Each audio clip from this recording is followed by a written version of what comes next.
Welcome to Tell Me Your Story, New Paradigms for a New World. I'm your host, Richard Dugan, and I thank you so much for joining us on the radio broadcast at 7 a.m. and 7 p.m. on a Sunday and Monday mornings at 1 a.m. The broadcast podcasts are available on SoundCloud, iTunes, TuneIn Radio, Spotify, Stitcher, Player FM, Blueberry, as well as richarddugan.com, the homepage, as well as the radio show's page. And we encourage you, if you can, to support us financially to keep the programs moving forward and take care of all of the ancillary things through PayPal and Patreon accounts. They are for your security as well as ours. We hope that you will do your part and do what you can if you feel led to do so. We'll even take energetic support as well. And we also encourage you to go to our guest's website. We'll be giving you that during the interview so that you can continue your evolutionary process. We also encourage you to spend time in meditation, in prayer, in just quiet time during 2020, the year of perfect vision, and the 2020s, the decade of perfect vision. And we hope that you will do that. Listen to that still small voice, that divine self, your higher self, and follow the promptings. And find that still, small, quiet, peaceful place where you can just relax and get a hold of what's really important in your life. We encourage you to do that, and we also encourage you to stay tuned to Tell Me Your Story, New Paradigms for a New World. I'm Richard Dugan. Stay tuned.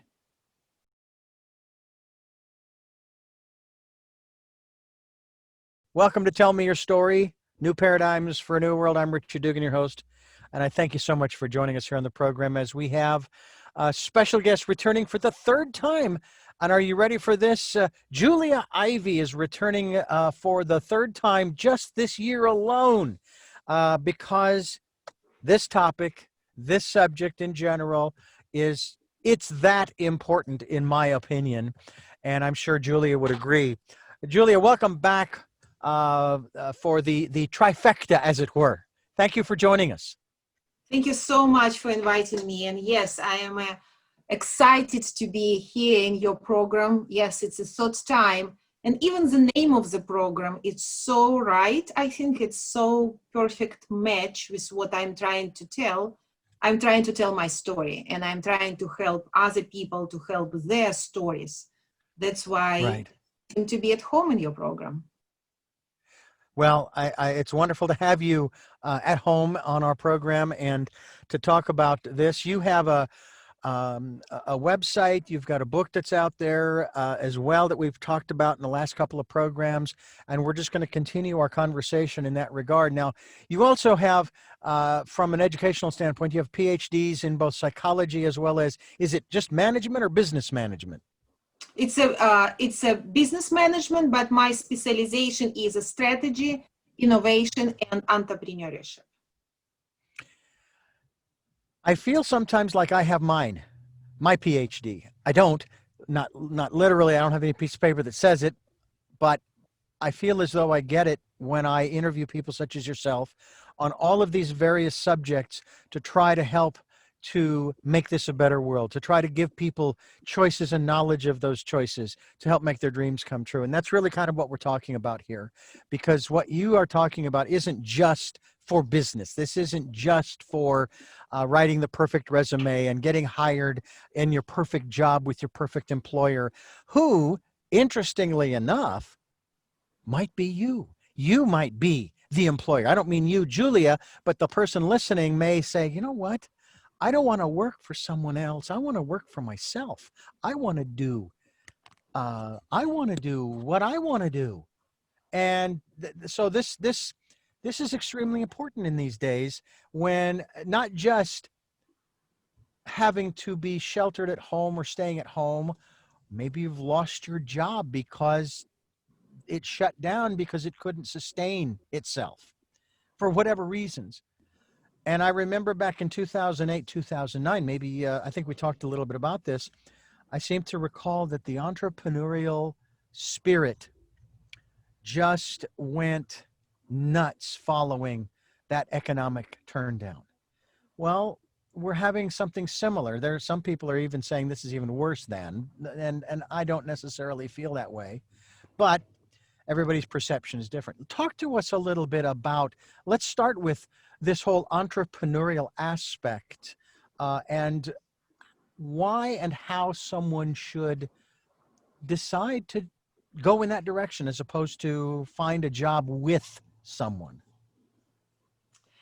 Every crisis, like major crisis, what we have right now, inject this energy for entrepreneurship.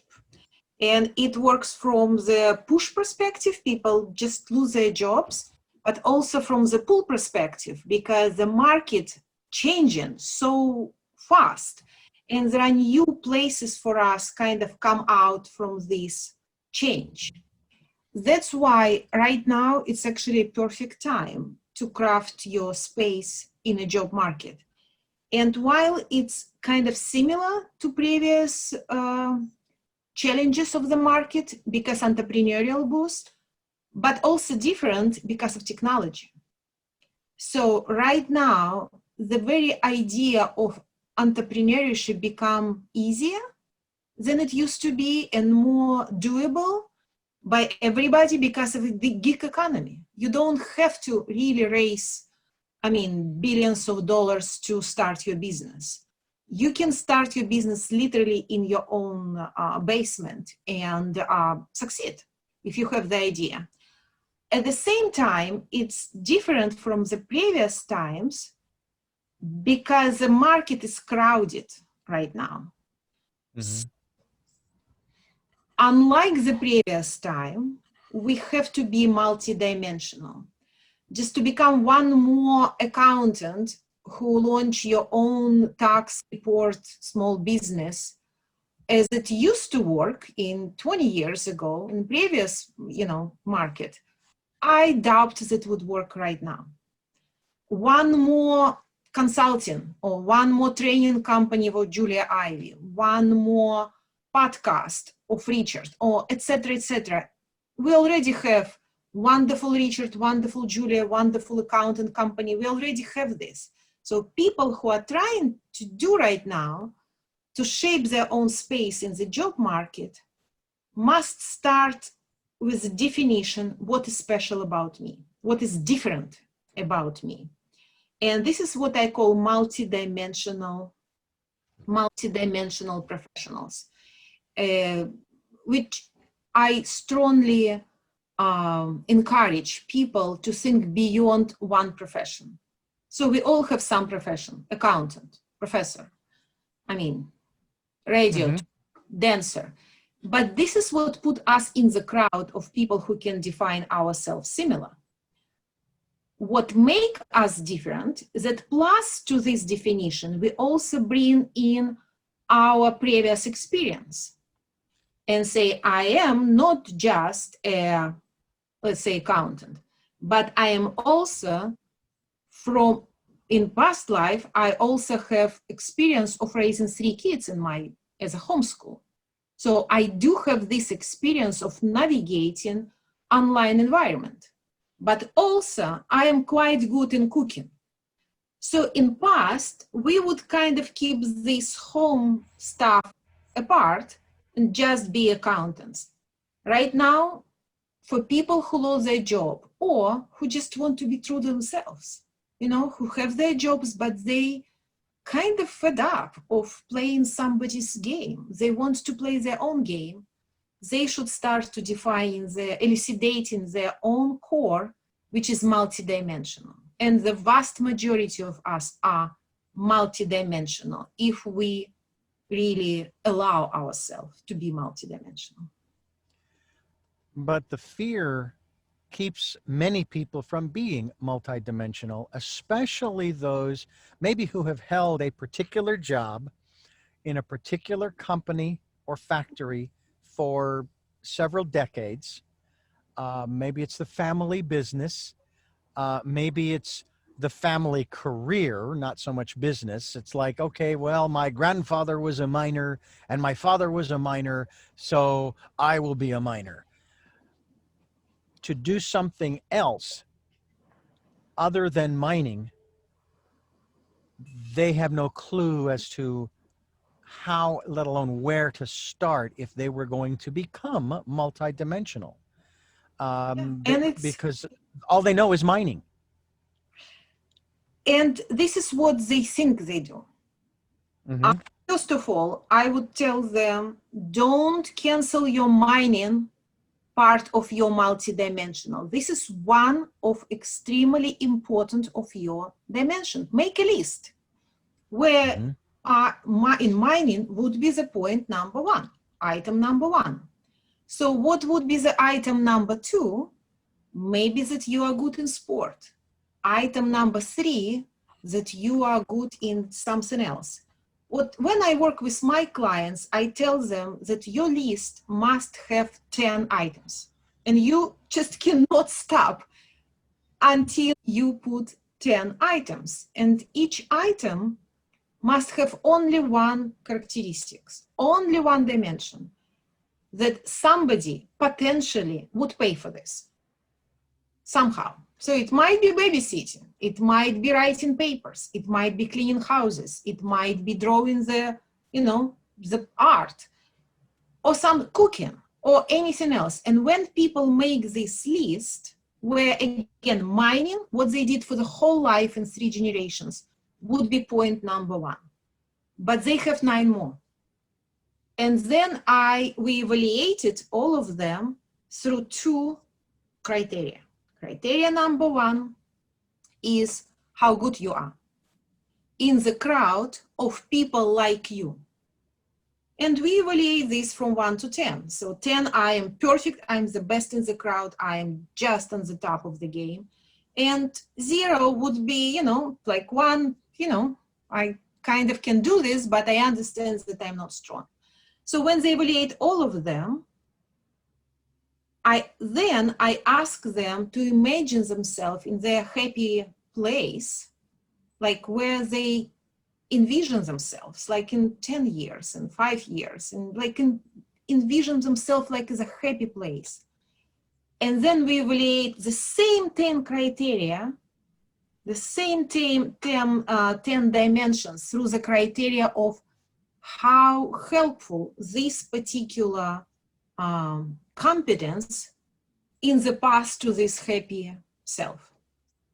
So when they do this simple envisioning exercise, they actually arrive to a minimum of 3 characteristics, 3 competence, that they are not so bad, and also they are in the way of going forward. And then we just play with these 3 criteria, 3 characteristics, trying to define who you are. And this is a mindfulness exercise where you just try to, to be in your sandbox. You define your own space. And this is a kind of cool exercise, which is extremely empowering for people. And they look at this just like, yeah, I am a miner. Yeah, I am in mining. Who is da, da, da, da, da, da. So this is what we do as a step number 1. In this moment, we unleash huge energy inside of these people. Before being helpless, they kind of started to feel empowered. They feel that, I am actually quite cool. I am actually have something what differentiate me from others. And this is what I suggest people to do this exercise. Who can help them? First of all, they can do it by themselves, but more and more adult education colleges start their programs with this kind of career orientation. And right now I'm working with these colleges to provide them with these instruments, BH instrument, to help people like you just described to start doing these exercises. We're talking with Julia Ivey. She is here to talk to us about not just finding, again, the perfect job, the perfect employer, and all those types of things, but even maybe finding the right place to live, the right place to get an education, the right place to maybe start a family and those types of things, relationships, et cetera, et cetera. Because I think all of these rules tend to apply in that regard, that we have to be self-evaluating, if you will. And that's kind of what I'm hearing from you, is that we've got, first of all, to take an assessment of our abilities, not our lack of ability, but our abilities, our capabilities, our skills, our skill sets, and so forth. I mean, and sometimes it's going to take a little while to really process that, because we've never done that before. We don't realize. I remember some years ago when I had filed, when I was looking for a part-time job to supplement the lack of income before we moved here to Santa Barbara. And so I went to this temp agency, and they gave me this test. And they said, we're going to sit at this computer, and we're going to give you a test to see how well you do with the program Word, Microsoft Word. And I'm sitting there looking at that thing going, well, I've worked with the program many, many times, but I don't know. I mean, who knows what they're going to throw at me? I aced it. I got 100%. I couldn't believe it. And this is one of the things that I think people don't quite understand, is that there are certain skills that people aren't even aware they have, that they've developed maybe in the course of being a miner, maybe personality, like you were talking before, that scale of 1 to 10. Maybe they've got great personality skills. They get along with just about everybody. They're able to, maybe they had a leadership role with the group of men and women maybe that they took down into the hole, so to speak, and into the mine. And they were able to, be that kind of manager, if you will, in that crisis context. management. If they work in a miner, they know how to manage crisis. And this is the high demand right now competence. They can put it as a point number 4 in their list, that I'm not just a miner in mining, but I am also in crisis management industry, but I'm also in people managing industry, but I also emotional comfort. I'm almost in counseling when I have these 10 people around me in underground, and I know to keep them, uplifting. I know how to encourage them. Maybe I'm in a counseling business as well. So these kind of 10 items come out quite powerful for people, and we unleash again this dormant energy what each of people have, because multidimensional professionals, these are people with a huge energy inside. All we have to do, unleash this energy, and then everything happened when we unleash this energy. And this is a step number 1. And sometimes it can be very scary for some. I am now diving into video. I told myself I wouldn't do that. I had no interest in it, et cetera, et cetera, et cetera. And yet now I am doing just that. I'm working with some director and some actors to produce Zoom theater, as it were. And we have to do the equivalent of stage blocking, in terms of, okay, which way are you going to look, and so on and so forth, or are we going to do it speaker view, and then you're just going to address the camera when you deliver your lines, et cetera, et cetera, et cetera. And then I have to take that video and I have to put an introduction, a little music interlude with the credits, the title of the play and the director and so forth. And then at the end, and then the credits for the cast and so forth. I've never done this before. It's perfect example. But there are similarities. Yeah, there are similarities between that kind of editing and audio editing. Now I'm dealing with both audio as well as pictures. Yeah. And again, we're talking with areas like using your example through this, your 30 years experience of being a radio host, of dealing with people like me and all multiple people who come there in your program, you know how to talk with people. And this would be item number 3. You know how to, kind of relax your host, like your guest, and make them tell their story. So this is exactly multi-dimensional classification you have, and then you pick up several which really bring you to this next level, and you define yourself in a differently. So right now, like if you're talking about your example, you can redefine yourself differently, elucidate your core. Then anybody asks you, like, Richard, what do you do in your life? So instead of providing previous definition of you, you can shift to a new definition, which must be crispy, short, and very much on point. And this is when the energy started to release.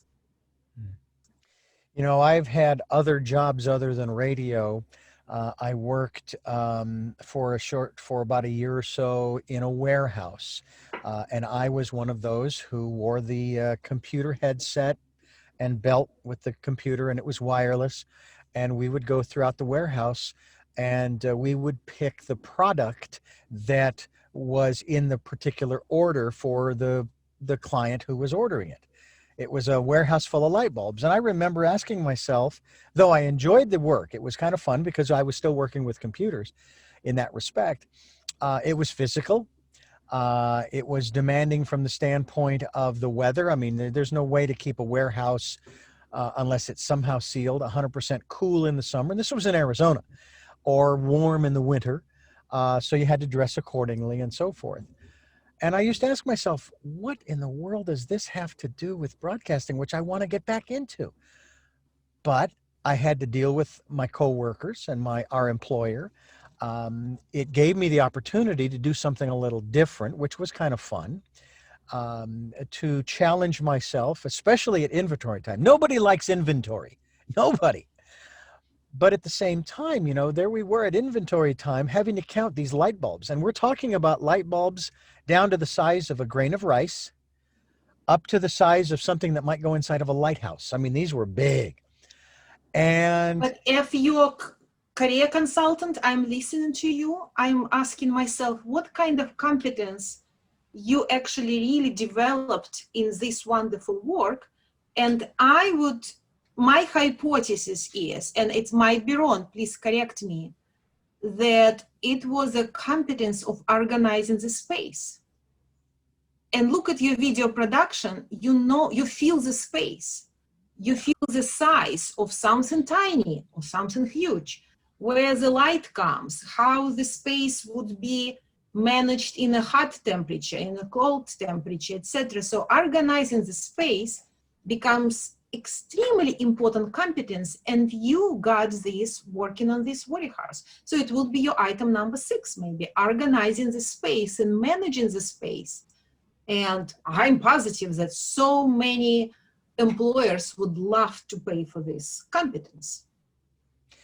well, I have to say that there's no question, I am an organizer from the standpoint, whether it be physical things such as my books that I've gathered over the years, including yours, which, by the way, we should actually mention the title of that book so that people can get a copy of it. We want you to check out Julia Ivey, as well as the book Crafting Your Edge for Today's Job Market.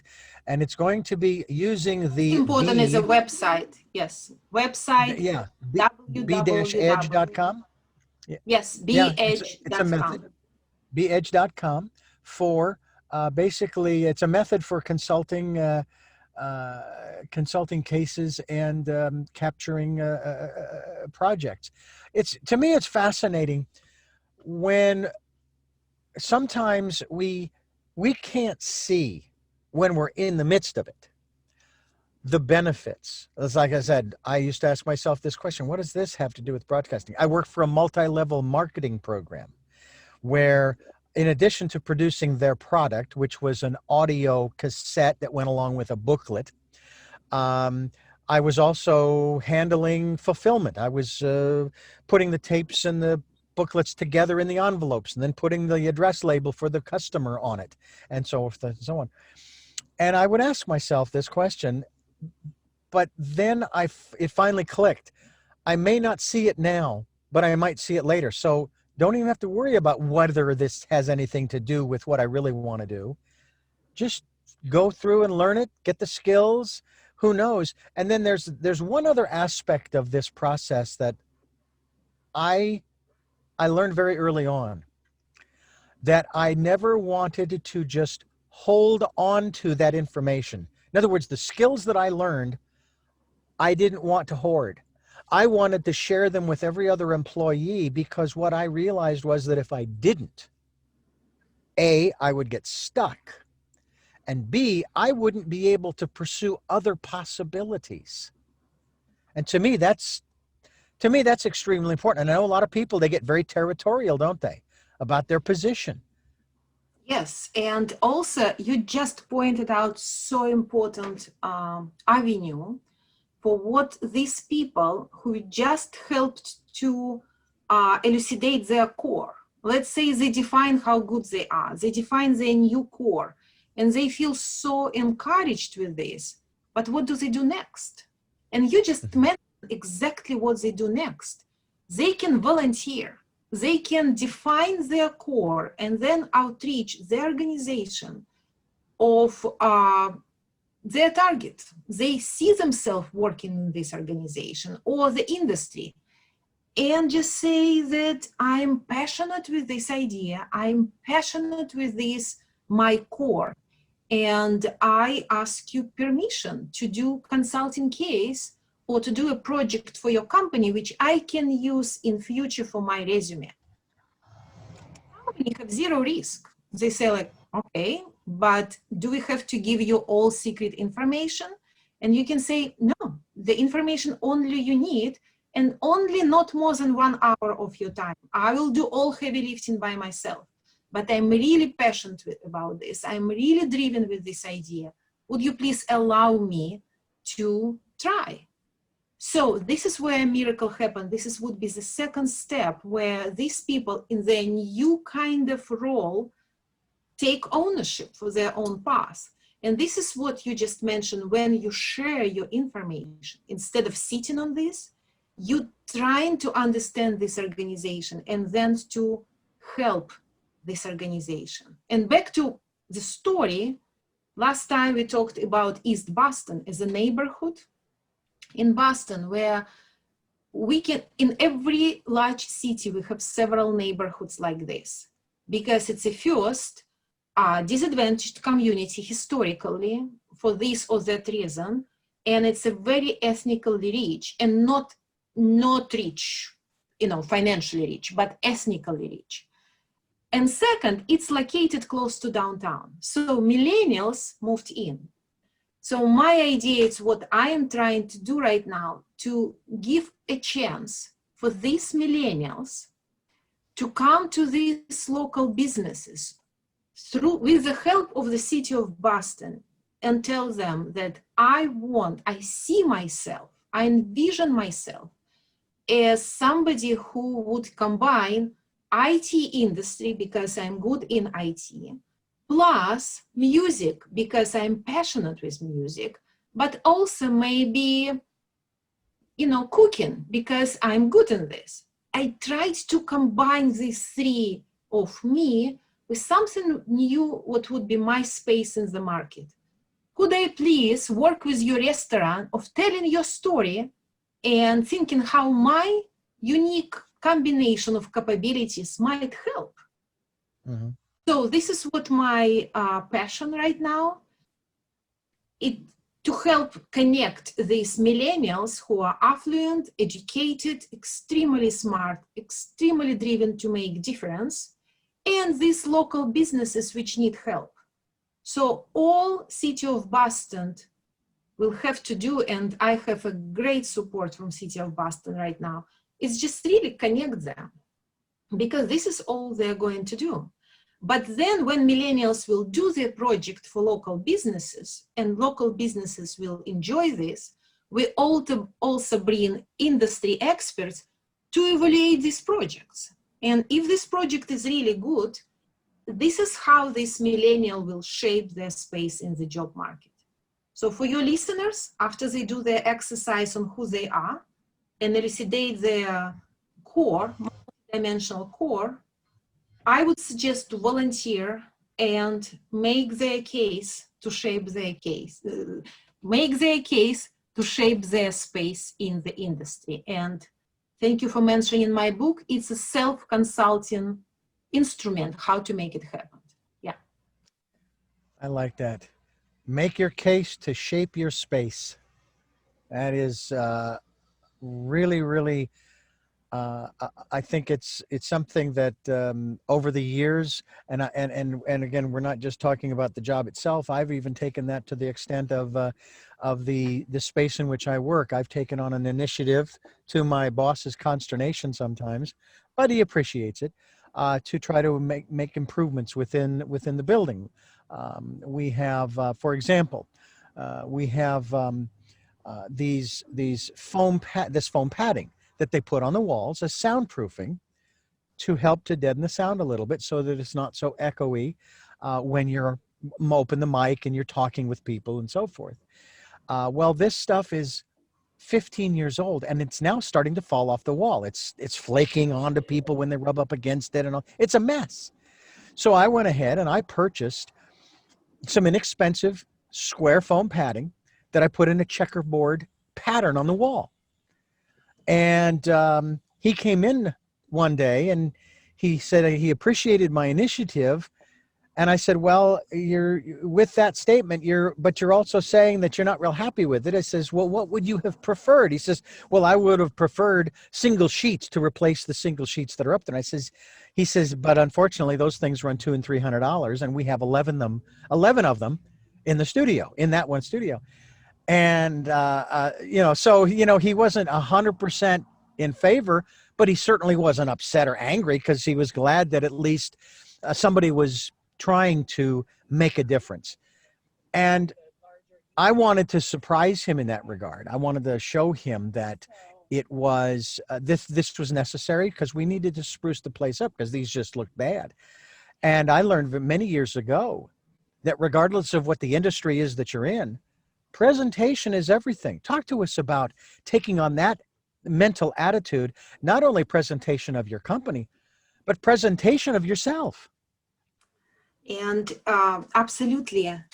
Back to your story, like, may I criticize a little bit? I think you were too fast with your brilliant ideas. The idea was brilliant and you make it work. But between you bringing together your competence in sound management, in space management, everything what you know and how it works and how it looks.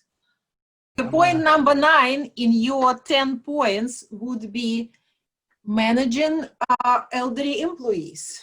And I must say, this is in a very high demand right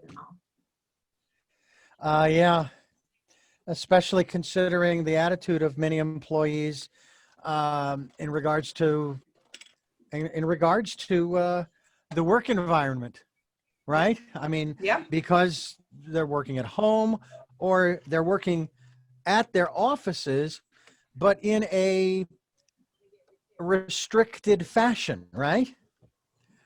And that's hard to get used to when you're used to a situation where everything is set the way you want it. All right. And I saw a news report not too long ago where they showed an office. Okay. They showed an office that had changed for social distancing, and they have markings on the floor and all this kind of stuff. And they've separated the employees by 6 feet or more and that kind of stuff, and on and on and on. And it's just something that you have to get used to. And some people, they can handle it. Change. That's what I wanted to ask you about in regards to this whole process. It's the one constant in the universe, and yet it's the one thing that we have the most difficulty with. How does change play into the B-Edge? Very good. Very excellent question. So again, back to example, then somebody who is extreme, are we on air already? Yes, we're recording. So back to the situation when somebody elucidated his professional core and knows that he can solve the problem of the building he is working. And if this problem is solved in this particular building, It's actually this person might open a totally new career for him in the industry in large and shape his space in this industry. However, if he offers his ideas too fast, like, let's do this, it will exactly challenge the change dynamic of the company, of this manager, because the manager will feel might possibly resistant to these ideas. And first of all, who are you to tell me what to do? This might be attitudes. But also the second attitudes might be like, hey, I like your idea, but you have no idea what I have to deal with beyond this. So don't put more work on my shoulders. To avoid this, the step number 2 in BH methods is unleash social energy. The social energy of us together. Again, reminding that the step number 1, we are unleashing our personal energy. It's like, I have a voice. I have my own space. I'm good, by the way. I'm not as everybody because I have my unique combination of whatever skills, whatever competencies I accumulated through the years of doing this, that, or that. This is the step number 1. Step number 2, it's unleashing the social energy. And I call this energy of us. So in this case, let's say if you are working with this boss for years, you're kind of done.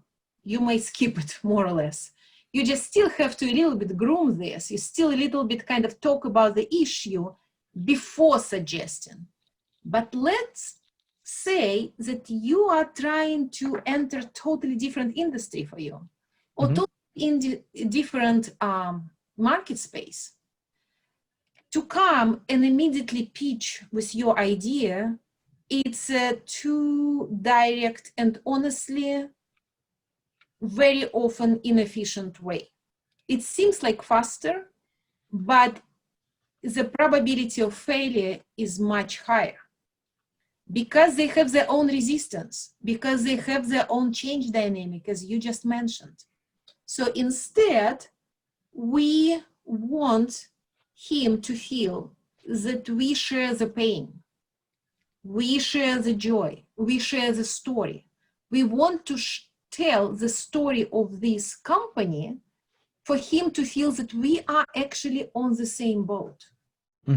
Back to example, like for instance, the example you gave me, yeah, maybe a little bit talk about the pain of no money, no innovation. We really all want to do this job well. Everybody on the same boat, but there is no money. What can we do? Yeah. People sometimes just don't care about the walls around them. What can we do? And kind of sharing this, what can we do, and sharing the pain really glue us together. And this is where they become more and more ready to you answer this question. What do we do? So what I do, I just come, or my clients do, or my graduates do, or veterans who I worked with do, who want to enter totally new environment for them, or unemployed people, or immigrants who enter in totally new environment. And very often they know what to do. They do. But I tell them, hold on. Like in a Braveheart movie, you remember when he told like, hold. And this is what was strategically the rightest way to do. Instead of offering you ideas, we are asking and listening. We embed it together. We just become the one. So we write the case. We tell the story of the company. We are learning their language. We are learning their pain. We are learning their arguments. We are learning the constraints, because sometimes my idea might request funds which the company just don't have, or it might undeliberately violate some norms of behavior which the company just not going to violate because it's their history or because the boss is, I don't know, like obsessed with this idea. So on the second step, in social step, we really learning, listening, and telling story. And we finish this story with a question. So how can we do this? We can do it maybe in cheaper way, or we can do it in a more expensive way. We can do it in the way that everybody do, and we can just easily scale this to other offices, or we can do it in a unique way for every office. And this is where you stop until he asked, like, so tell me, what do we do? What is in your mind? And this is where we offer solution. And this is where the step number 3, generate value. So because we solve the problem. And this is where we unleash the energy number 3. And this is a professional energy of like, we did it. The problem is solved. How cool is this? So these 3 energy must be together and they synchronize this newcomer, somebody who wants to enter a new market, maybe as entrepreneur or maybe as an employee in a company. Sometimes the people want to work in a larger company, which I understand. Regardless of this, they have to synchronize their personal strategy, social strategy, and personal capital, social capital, and professional capital with the needs of organization. 1, 2, 3. Personal, social, professional. Personal, social, professional. And this is EDG. This is what they do. And We're talking, yes, every single time. absolutely. We've got to get to that point in our lives where we start that process, and you can do that if you want to pick up a copy of Julia Ivey's book, and we encourage you to do so.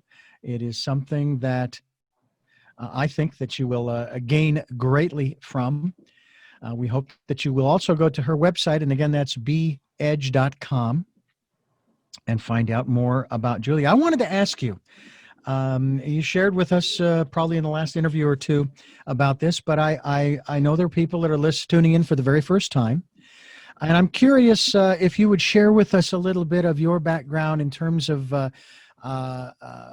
your life in Belarus, and then, of course, what brought you here to the States to begin this wonderful process of helping the rest of us to go through these steps that you spell out in Crafting Your Edge, to make ourselves, our workplace, our relationships, our families, et cetera, better, stronger, if you will, and making our world a better place. Because to me, what you're describing, it's going to do just that. And when people start putting these steps into practice. So tell us about your time in Belarus, and then, of course, what brought you here to the States.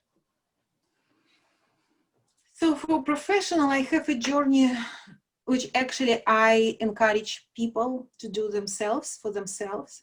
So my journey, I moved from the role of a teacher, which I was trained for as my first degree. And I worked as a teacher, but not long time. Then I found that I'm much better in psychology of counseling and working with people. And I wanted to be a psychologist. So I got a degree in psychology on top of this. But again, it's not about degree. It's about defining who you are. When I defined who I am, and I defined myself as a psychology through training, psychology through education, I just work hard to make it happen. So when I made it happen, and I made this PhD about reflection of significant choices of young adults, and I investigated how people made choices and what it means for their core, who they are, and how they project themselves on this market. At this time, Soviet Union collapsed, And I found myself in the market where if you work on the schools, you literally make $10 a month. This is what life. And I had a choice to be miserable and complaining that environment changed, crisis is here, and I am so smart, so wonderful, and I invested so much in my education, and how wrong everybody and everything because they don't have me, you know, the glory of how wonderful I am, or to consider what else I can do in my life and how I actually can capitalize on what I already know and maybe add something on top of this to make my multidimensional space. Mm-hmm.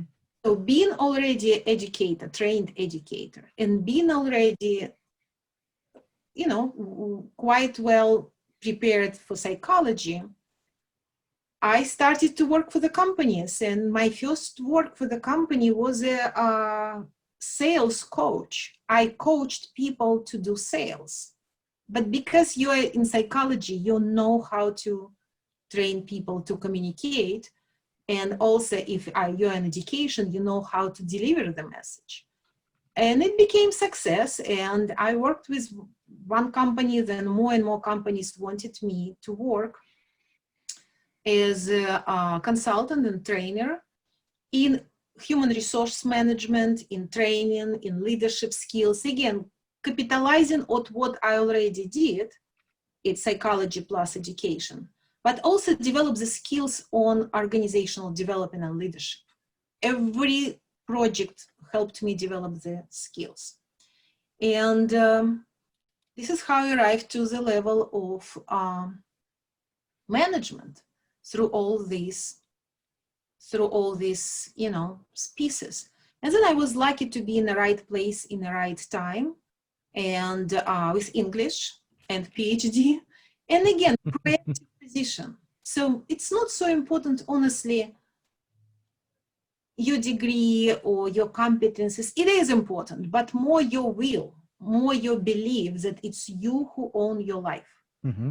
Not about Soviet Union, it's not about America, it's not about Belarus, it's not about Ukraine, it's not about Latin America, it's not about you are from small town or you're from large city, or from California or from Utah.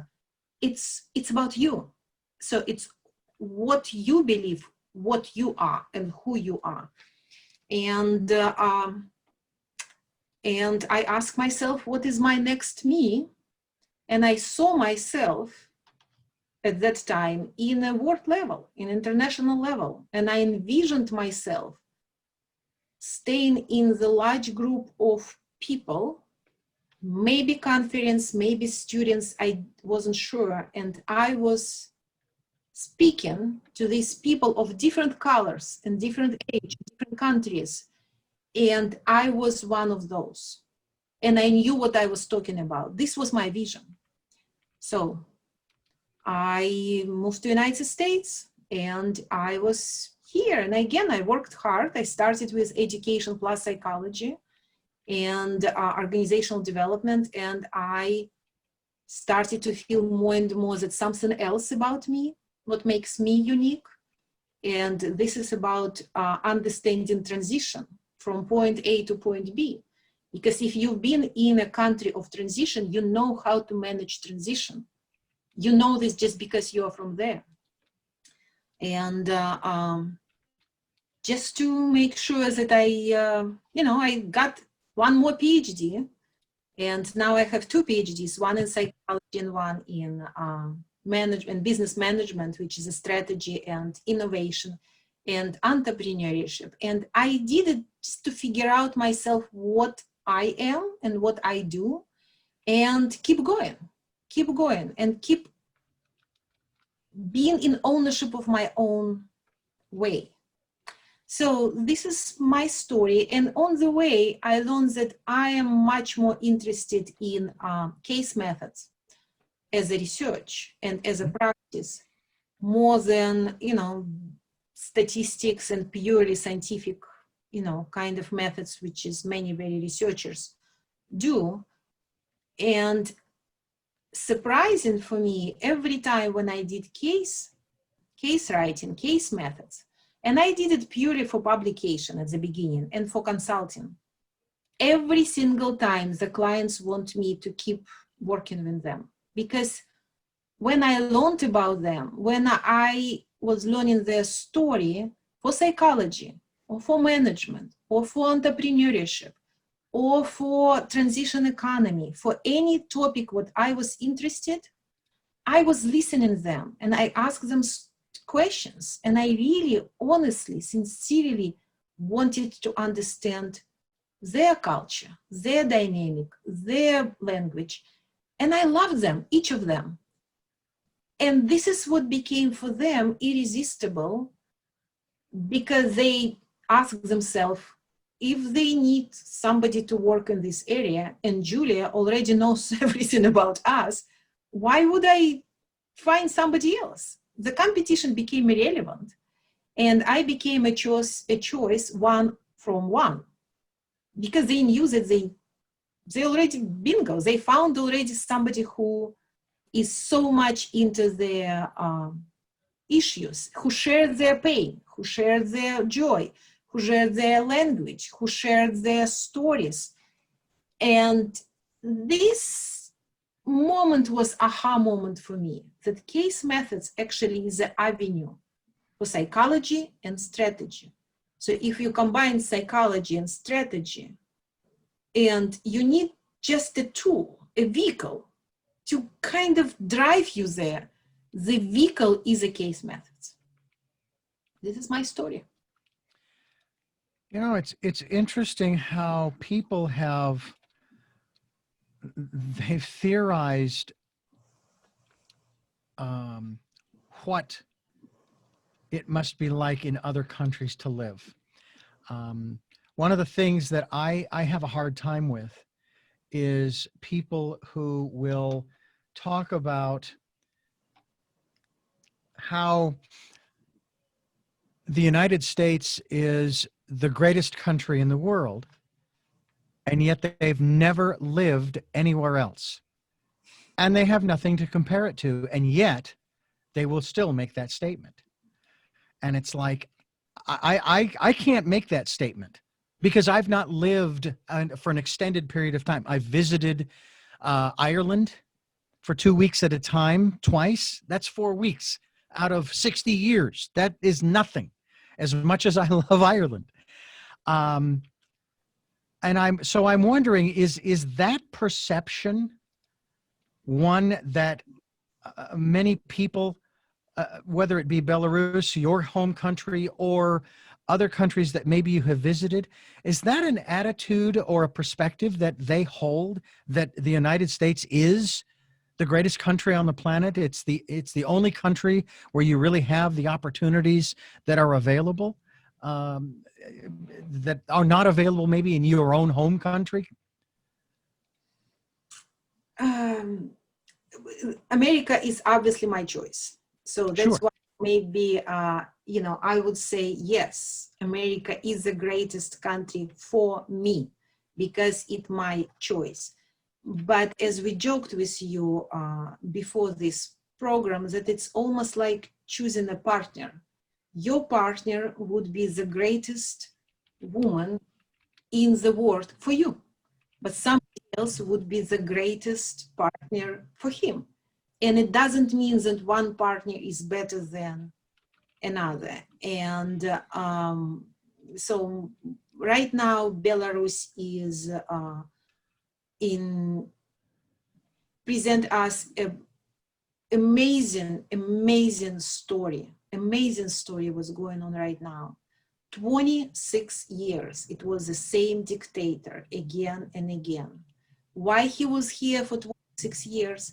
First of all, because he was very supported by powerful Russia next door as a buffer zone for Russia, but also because our own people didn't have that energy, didn't unleash that energy, what we just discussed, to make their case, to shape Belarus as their space. Mm-hmm.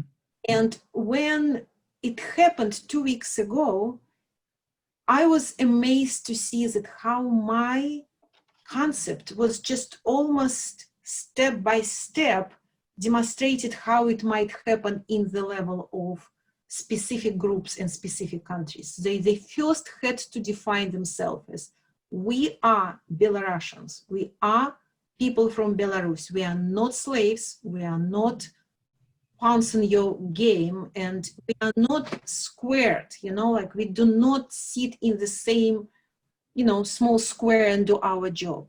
It's very similar to people in organizations. Like when people decided, hey, I have a voice.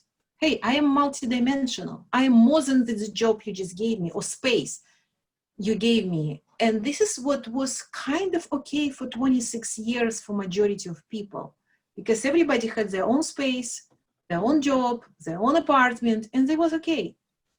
And only when it's unleashed, and unleashed because of this horrible election where just so fake that people just stopped being okay with this.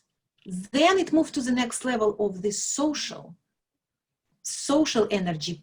People started to feel pain of each other, and people started to feel pain of the country, which again, before it was kind of, hey, my work, this is my job, this is my place, this is what I do, and this is what other people do, and it's not my business. Right now it is my business because we are together.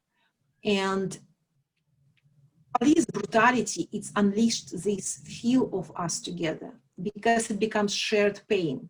When you look at the pictures, you just cannot believe that somebody did it for people next door or people from the country, and you feel anger, which unites these together as us as something what one. And people started to share pain, joy, stories, telling each other.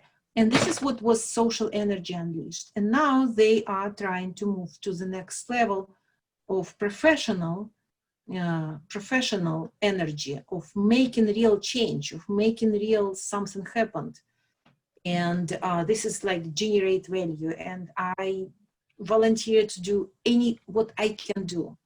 And I write about this. I'm a voice there, and I'm trying to help. Back to your question with America. America is the best country for people maybe who just choose America for this or that reason. And I very much respect this choice for them. And people in Ireland would say, no, thank you. I have my choice, and this is my country. And this is what I choose as the best place to live. The same as the United States, inside of United States. Ask people from Boston, they would say like, of course, Boston is the best place to be. Where else you can find this concentration of intellect, And people from California would say, thank you very much for your opinion, but I disagree. I lived in Alaska for 8 years. Do you know this? I did. If you ask many people in Alaska, they feel sorry for people in California and in Boston for this traffic we have to deal with. And they ask me, yeah, so like we feel so important. Oh yeah, we're in Massachusetts, we are in California, we are in New York. And sometimes we feel almost like arrogant to people in somewhere states in the middle of the country, or some states were far from, this center of universities, etc., like Alaska. And they feel sorry about them so often. So again, I feel the best place to live, it's a very subjective. And if you can shape your space in this area, this is the place for you to be. If you play somebody's game, or you're stuck there because you feel not enough power, that you have not enough power, that you have to start moving. And you have to start moving to the place where you feel home, because you can shape your own space. It might be in your own small town, or it might be the time for you to move to a different space. It's what I did, moving from Belarus to America, because at that time, my space I defined for myself as a global leader, as a global brand in my area. And yeah, I moved here. And after this, I worked in Australia. I worked in Vietnam. I worked in Spain. I got degree from England. I was in 28 countries. So it's not like I moved from one place of Belarus to one place to America and being local here. I define my space differently, and I shaped my space through this area. But it's not about me, it's about our listeners. Each of them, when they define their space as belong to this small town, I deeply respect this choice, deeply respect. They just define this as a me, and I encourage them to really use their multidimensional, unique profile to shape their boutique employability, boutique differentiation, boutique me. And this is what I really is driven for. It's an extraordinary story. There's no question. Everybody does have to find their favorite place to live. For whatever the reason is, mine right now is Ireland, just because of the people and the environment. It's just, I just can't get enough green. And that's for me, you know. Some will argue about, well, what about the politics and the government and the this and the that? It's like, do you know that no matter where you live, you have to deal with all that kind of stuff, or not? Some people choose not to, and they just live their lives. And so I find it so fascinating how we have come through to begin that process of sort of making our case to define our space, or to make our space, if you will. And it can be where you live or where you work. And this is fascinating stuff. Julia Ivey is my guest, and we are so thankful that she has joined us here on the program to share with us, of course, about her work and her book. Again, the website, once again, is, of course, beedge.com, and also the book that she has available for you. You can pick up a copy of the book, It's Crafting Your Edge for Today's Job Market Using the Be Edge Method. And that's for consulting cases and capstone projects. That's an interesting way of putting that, capstone projects. It seems as though we are here in the United States in a transition period, whether you want to look at it from the standpoint of the pandemic, whether you want to look at it from the standpoint of our government and our elections. There are people on a myriad of sides, Julia, that they want a certain, they want the country or their region or their state or their city or their community to be a certain way. And they come up with these ideas, these projects to help make that happen. I'll give you a real quick case in point, and maybe you can elaborate on this. Because of the pandemic, as of course in most parts of the country, restaurants are suffering big time. Here in Santa Barbara, they have chosen to allow them to reopen, but they have to social distance. They can't have them inside. So what they've done is they've taken our main street, which, by the way, has no parking. There's no parking on this main street. We call it State Street. Now, you can drive up and down it and see the stores and the shops and the restaurants, but there's no place to park. You have to go to the side streets in order to park. So what they've decided to do is they make what they're calling these little parklets. That's the little term they've come up with. And what they are is they're usually platforms that they make level with the sidewalk out into the street, not quite halfway, so that they can put tables and chairs socially distant so that they can have customers back again. And there are those who are saying this is great and we need to turn the entire State Street, Lower State Street, where all of these shops and the tourist industry goes, into a promenade, okay? You'll still have the cross street so that you can go across the State Street, but you can't go up and down it anymore. There are others who do not want that. They say that's unfair. It's this, it's that, it's the other. Okay. And so you have at least two diametrically opposed concepts for the way that they want the street to look, they want the environment to be. What is your perspective on dealing with something like that? And that's a real material aspect. And supposedly to the economy, it's supposed to help and get people out of the house. That's supposed to help, et cetera, et cetera. Obviously, there's the risk of potentially spreading the virus. But what's your perspective in terms of ideas that might be diametrically opposed, or at least in opposition to one another, and trying to make the space in which we live, work, and play amenable to everyone, or at least to the majority of people, because we both know that you can't please all of the people all of the time? It's a wonderful question. It's exactly what we are doing right now, trying to do in East Boston. It's a perfect example, because all these ethnic restaurants, it's exactly what we are trying to deal with. And the community is very condensed, so there is not much space even now to park.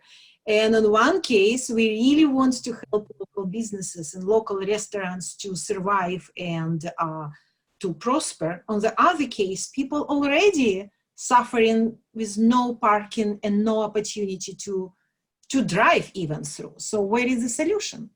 My answer is to consider these two boundaries, two dimensions as boundaries, not as a solution. Mm-hmm. So with two boundaries. Boundary number one, it must be social distance. Got it. Boundary number two, people have to somehow travel through the city, somehow. Mm-hmm. And this is the boundaries, but leave everything else within these boundaries open. So we can add one more boundary, that local businesses must survive. So 3 boundaries. Local businesses survive, restaurants in this case. Second, social distancing must be here. 3, people have to have ability to travel through downtown, through the downtown of Santa Barbara. What can we do? So based on what I suggest is to open this and ask people who live in Santa Barbara, or who are in universities in Santa Barbara, or anybody who wants to shape their space in industry. They do have the ideas. They do, which mm-hmm. we know. Somebody who used to be in the military, in Marine Corps, they know how to navigate the space. In a tiny space, they know how to navigate without even touching the walls. Okay, maybe this is one of the ideas they can bring together. The same person might have also different competence from, again, from working in a warehouse and moving bulbs around. If you know how to move bulbs, you know how to move people around. So the point is that the city of Santa Barbara must open the door for people to make their case, to figure out how to do this, instead of providing this cut kind of solution when somebody always be upset. So the step number 1, city of Santa Barbara or Boston or Chicago will tell, we want you to be multidimensional. We want your voice. And as more different areas you bring together, as more interesting would be your ideas. Please, please come here with your ideas. Please apply. And this would be step number 1. And what city of Santa Barbara can promise these people? That your ideas would be evaluated by industry, leaders. And if your ideas is great, this is your Shark Tank. This is your chance maybe to get out of the unemployment, get out of your boring jobs that you are suffocated, out of your live, and maybe to make your voice count. This is would be step number one, what Santa Barbara must do. And open for application for people where they say, I am interested to try. I am interested to try to solve this problem, how local restaurants can bring all the people at the same time, social distance at the same time, without violation of travel, boundaries. Yeah. It would be step number one. When people started to apply, of course, we announce this, we communicate this reason, and we promise that your project will be evaluated by industry partners. And what we will do as as Santa Barbara government, we will make a special edition of local newspaper or local publication of all these summaries of the best cases, and your name will be there. And you would be surprised how many people really jump to this case. They do it for free, but they do it because they shape in their space. Then step number two, they choose one restaurant, one. So if it would be me, I would apply and say, I am from Belarus, where we kind of know how to deal with, limits of financial limits and government regulations and everything else. Plus, I'm in business, plus I'm a psychologist. I think I will try. This would be me. I choose one restaurant, and step number two, I really trying to understand how this restaurant operates. I take my 1 week, 2 week, just listen to these owners, listen maybe to customers, listen to people who walk around and hate that they cannot park their car. I have to ask minimum of 5 people from different areas and take their, ideas together and bring together my story of this restaurant. Also, how other restaurants doing this stuff. So it will be step number 2, and step number 3, I suggest solution for this specific restaurant, applying my background, and this would be step number 3, generating value. Then I submit my ideas together with permission of this restaurant to the city of Santa Barbara. And Santa Barbara give all these wonderful ideas to industry partners, to industry leaders, and award and make these ideas vocal and make these ideas people ideas. And this is how this synergy of these two energy of people who really want to shape their space in this industry, and the synergy of an energy of the city who does want to solve the problem. The synchronization will happen, and everybody would benefit from this. Local restaurants have their stories told. It's very good for their brand development. It's very good for their bringing more customers on board. They also have ideas. City of Santa Barbara have ideas how to solve these problems, and they just define the 3 boundaries and say, like, the project can be passed, will be absolutely welcomed with only 3 boundaries: social distancing, travel, and businesses. That's it. And you would be surprised how many ideas would be solved, because people have amazing background from mining. Yeah, so we just going back to mining. Yeah. We don't even know how they can see this, but they have their own view how these companies and how this travel through the city might be solved. Because if you know how to do this travel underground, you might find solutions which you have no idea here. Like when I was in Paris, yes, it was in Paris, maybe in Amsterdam, I don't remember. But the point is, it was a river like in the middle of the downtown, like right in the middle. Mm-hmm. And like we have Charles River in, let's say in Boston, or every city have their own rivers. At that particular moment, part of this river was kind of like boundary here, and no water. And I asked people around what's going on, and they showed me description of the project. Mm-hmm. What they do a 3-level parking underneath of the river. The river is here and it will be there. So when they do this parking, they put water back to the river. So from the city perspective, they are not taking any parking space from the street. They are not changing this environment from the street, but just imagine how great the solution for the parking right in downtown. And the time frame for this project was like 2 years. And after this is a solution. Would I have this solution? No way, because I don't know. But somebody who lived in Paris or in Amsterdam, I don't remember, might actually come to Santa Barbara and say like, actually, when I traveled in Paris, this was the idea. Besides, I am the one who knows the navigation of all these underground mining, operations. I can try to solve the problem. Just, this is the idea which is like come out right on spot right here. Not because I'm smart, but because I was in Paris, and not because he's smart, but because he was in mining, or not because of you are smart, but you worked on this warehouse with these bulbs. And now you can move everything everywhere.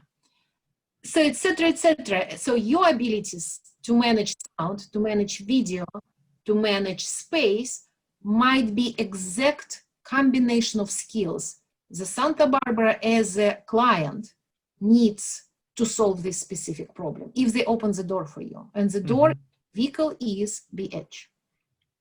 Yeah. And I call this boutique employability. And why you would do this? Because you care about Santa Barbara, right? It's number one. But also if you made this project for this restaurant and industry partners would read your project, I mean, every city in the United States want to do the same. It's a unique problem for Santa Barbara. It's a problem for all developed, very, attractive for living cities. And it might be your new career because it's special you. It would be your boutique employability. Right. And listeners, if they Google boutique employability, they will come to my website and find information about this. And articles in hr.com, in CEO Word, in Strategy Driven, they can find in my website where I talk about this again and again. And of course, that website is beedge.com. Julia Ivey has been my guest, and this has been a fascinating program that we encourage you to check out because honestly, the whole you mentioned something that I was going to dive into, but you so well elucidated on it that I chose not to go in that direction today. But you talked about choices, and that's what this program is about: giving people choices and knowledge of those choices to help make their dreams come true. And 9 times out of 10, and as you just described in my example of our State Street and resolving those issues, we don't know. With this pandemic, we don't even know what choices, I like to use the word opportunities as well, that are out there. I mean, when this whole thing started in early 2020, I was elated by the fact that we did something different for the first time. Every other time in my 60 years that the influenza rolled across the United States, other than when we got the flu shot, we did nothing other than the flu shot. We didn't tell kids to stay home if they didn't feel well, or parents, adults who didn't feel well, stay home. No, go to work, man up, and even the women, man up and and get through it and so forth. And of course, there's contaminating their coworkers, and they're lowering the productivity of their companies and reducing the class sizes and all of this kind of stuff. And this time we did something different. And I said, this is going to, when we come out the other side, it's going to be a different looking other side than we've had ever before. Whether we like it or not, it's going to be different. But we could make it something that we like if we just grasp this time, these opportunities, some of which haven't even come up yet. But you and I both have seen, I'm sure you've seen on news footage and YouTube and other places, and even people that you work with who have come up with these innovative creative concepts, whether it's to help other people with masks and other PPE materials for the medical community, whether it's helping their neighbors, especially the most vulnerable, the elderly, with getting food and this and that and the other thing. It's just incredible. And then even one of our very own here in the United States showed us this device they called, I think it was something like the SaniClean or SaniCard. And what it does is every retailer has one. And what you do is after you hand them your card and they run it through. Then they run your credit card or your debit card through this sanitizer that cleans the card, and then they give it, and then you take it out from the bottom. They put it in through the top, you take it out through now your card is clean. Who knows if the virus is transferable, but it seems to me like these kinds of concepts and ideas should have been around years ago. I mean, years ago, instead of waiting for a pandemic, but doesn't matter. No blame, no harm, no foul. We're coming up with them now. And that to me is so exciting. That is so cool that people are getting creative. And with your help, through your work, as well as the book that you have published, that you've put out, entitled "Crafting Your Edge for Today's Marketplace: Using the B-Edge Method for Consulting Cases and Capstone Projects."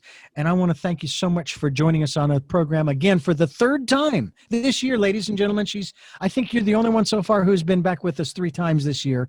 As I mentioned before, 2020, the year of perfect vision, where we're wanting people to go within.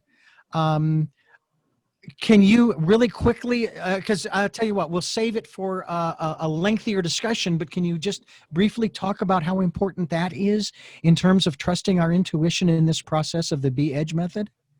It's amazing, but before even COVID and before everything what happened, in January, I published a paper which called 2020 is the year for boutique employability.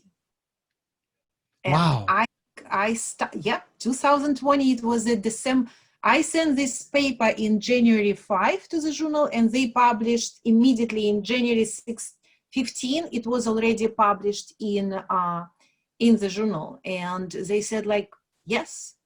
And the point is, it's enough for us to try to fit somebody's box in somebody's job, and just to say, okay, you tell me what to do and I will do this.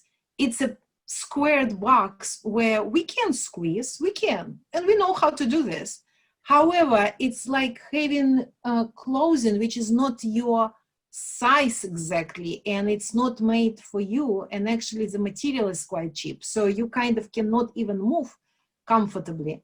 So 2020 is a year of boutique employability, when it's me and you decide what you are, who you are, and what the space you want to shape for your space in the job market. And it's you who choose your employer, because you volunteer for the employer you choose. It's not them who choose you. You decide who you are, then you choose the employer, then you outreach the employer, then you volunteer for the employer, and then you get the space you want to get. It's you and your power. And this is, I guess, this is what 2020 is about, the year of boutique employability. Well, I'll tell you what, the year of boutique employability or the year of perfect vision, I'll take both of them. We'll combine them and make things happen. Again, I thank you so much, and I encourage people to go to your website, bedge.com. We will be linked to your website so people can go there, as well as get a copy of your book through your website or through Amazon and all of the other wonderful locations that are available. And again, greatly appreciate your time, and I guarantee you we'll have you back, because as we work our way through and out of this pandemic, I'm waiting, and it'll who knows how long it'll be before they say, okay, we're taking the label pandemic off. And now we can sort of kind of go back to whatever the normal is going to be. And honestly, I don't think it's going to look like it did before this began. simply because there are going to be certain elements that we will hold on to. I'm hoping the aspect of the cleaning process that people have gone through to make spaces safe will continue. Someone said to me just the other day, I heard this on the radio actually. Someone said that they have never seen gas station restrooms so clean. And I don't know about you, if you've ever been in one, they can be pretty nasty. But she says she'd never seen them so clean, which is like, well, why weren't they always clean? But now they're doing that, and it's a great thing. And I really appreciate your time. Is there a final message on this program that you would like to impart to our listeners before we close the program? First of all, I want to thank you for inviting me. Yes, it's 3 times, and I'm enjoying this so much of being on this program, and for you to helping to deliver the message. So thank you very much. And the very idea of tell me your story, I think this is what I want to be the last message that I want to deliver. That telling your story, telling story of your, and you telling story of organization you want to belong, this is extremely powerful instrument you can use. You tell your story, and this is how you deliver the message about you, but even more powerful. And I encourage people to think what is your next place in your life and tell the story of that place. And miracle happened. I promised you, the miracle happened. You synchronized your story and story of the organization you are telling, synchronize. Just keep telling stories. Again, Julia Ivey has been my guest. We encourage you to go to her website and find out more about the work that she is doing, and get a copy of the book that we have been talking about throughout this program that I think will go a long way to help you in your transformational process. Just a reminder that this program comes your way on Sundays at 7 a.m. and 7 p.m., Monday mornings at 1 a.m., streaming live at richarddugan.com. The podcasts are at SoundCloud, iTunes, TuneIn Radio, Spotify, Stitcher, Player FM, Blueberry, and many other locations that folks are reposting our programs to, and I thank them. I thank you, if you're one of them, for doing that, because it expands our outreach to help change the world for everyone and for an even better world. The world in which we live, in my opinion, is not a bad place that we need to get out of. It is a place that we can make better than it is today. And I think that this should be our goal for each of us. And also a reminder about 2020, the year of perfect vision, as I've already mentioned. And if you'd like to support the work that we are doing here, PayPal and Patreon accounts for your security as well as mine are available to you so that you can support us financially and be a part of this wonderful work. I'd like to consider it wonderful work that we are doing here. And until our next broadcast, podcast, love to la.